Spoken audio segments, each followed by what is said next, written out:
Hola, ¿cómo están? Bueno, en esta clase número 14 vamos a trabajar ya lo que fue la post-dictadura, el retorno de la democracia en 1983 y la Argentina neoliberal principalmente en los años 90. Para ello vamos a pensar a esta etapa, esta primera etapa con el gobierno de Alfonsín, como un periodo de avances, de buenas intenciones y de retroceso y fracaso.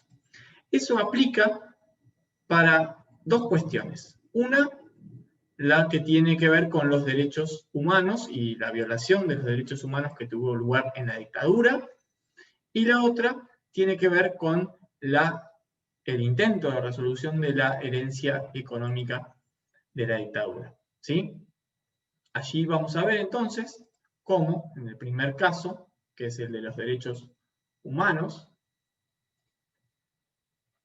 ni bien comienza el gobierno de Alfonsín, se va a intentar dar respuesta a los cada vez mayores y más fuertes reclamos de las organizaciones, que ya habían empezado desde antes incluso de la retirada del gobierno militar.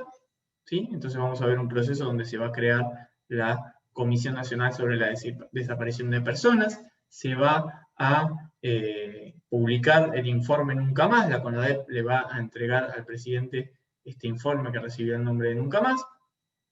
Allí, en ese informe, en su primera versión, en su prólogo escrito por Ernesto Sábato, se va a plantear esta llamada teoría de los dos demonios, una interpretación de la dictadura, porque además los años 80 fueron donde se impuso una mirada sobre la dictadura, que fue esta teoría de los dos demonios, sobre la que en algún momento ya pudimos hablar. Bueno, y cuando pensamos en retrocesos, vamos a ver cómo el juicio de las juntas después va a tener un alcance muy limitado, y mediante la sanción de las leyes de obediencia debida y punto final, y los indultos ya durante el gobierno de Carlos Menem, se va a volver para atrás en muchas de estas decisiones que se habían tomado inicialmente. Por otro lado, como les decía, la herencia económica, que ustedes ya saben cuál es, desindustrialización, endeudamiento externo, y además los años 80 son de la llamada crisis de la deuda externa, no solo en la Argentina, sino en toda Latinoamérica, en algunos países de Europa del Este. Bueno, una crisis muy grande, y ese momento es pensado en algunos sectores, incluso en el ministro de Economía de la Argentina, Bernardo Greenspun, como de fortaleza, porque bueno, están todos los países deudores al borde, o algunos ya en cesación de pagos. Entonces, bueno, una fortaleza de, bueno, nadie te va a pagar. Bueno, y ahí entran en escena, en términos pensando en lo económico, nuevos actores no porque no existieran, sino porque ahora tenían un peso muy grande para condicionar a las políticas públicas, que eran los acreedores externos y, bueno, el Fondo Monetario Internacional, los bancos privados, los gobiernos de los países desarrollados, y también los grandes capitales concentrados. ¿Sí? Junto a ellos, también el gobierno tenía que dar respuesta a los trabajadores, al movimiento obrero y a los sindicatos. Para ello, entonces, vamos a analizar esta primera etapa, que puede ser pensada como de avance, de intento de resolver estos problemas, y un gobierno que se va a encontrar con estos nuevos actores muy poderosos que van a impedir que el gobierno pueda llevar adelante sus planes, y luego ya sí vamos a trabajar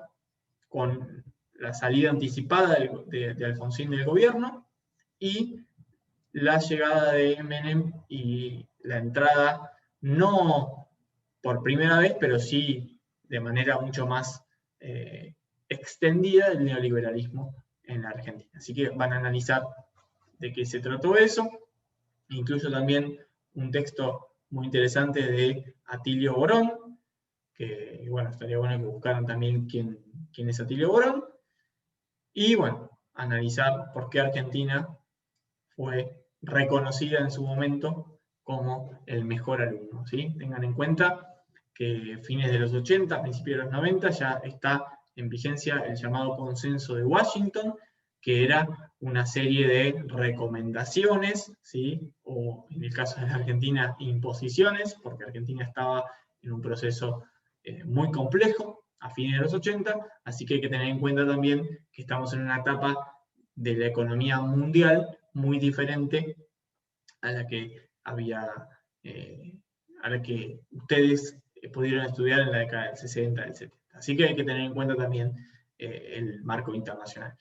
Bueno, la propuesta entonces es muy simple, muy sencilla, ¿sí? Analizar estos primeros años, de 1983 a 1990, digo 90 porque ahí se sanciona el decreto de indulto, el último de los decretos de indulto a algunos sectores de las Fuerzas Armadas, y después analizar la etapa del reformismo neoliberal, de dónde provenían estas recomendaciones, cuáles eran estas recomendaciones, cuáles fueron las reformas previamente dichas, quién fue el ministro de Economía, ya se imaginan ustedes, ya saben quién fue, que las delineó más acabadamente y qué consecuencias tuvo eso. Ahí también tenemos como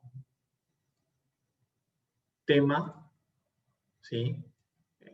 Algunas cuestiones que tienen que ver con el impacto social, ¿sí? Atilio Borón les va a contar un poco sobre el impacto y las consecuencias que tuvo en una sociedad que tampoco es que venía demasiado bien. Así que bueno, es una propuesta muy breve, muy sencilla. Me gustaría poder encontrarnos en nuestro Zoom del jueves a las 8 para poder profundizar, para poder ampliar e ir un poquito más allá de estas dos cuestiones que son centrales, ¿sí? La herencia de la dictadura no solo en cuanto a violación de derechos humanos, sino a la economía, y son dos temas que son de los más importantes dentro del campo de la historia reciente, sobre el cual estuvimos trabajando en la primera parte del año, así que también siempre tratar de tener esa mirada. Así que bueno, esa es la propuesta. Espero sus consultas, sus comentarios, sus aportes, y espero que puedan conectarse el jueves. Hasta la próxima.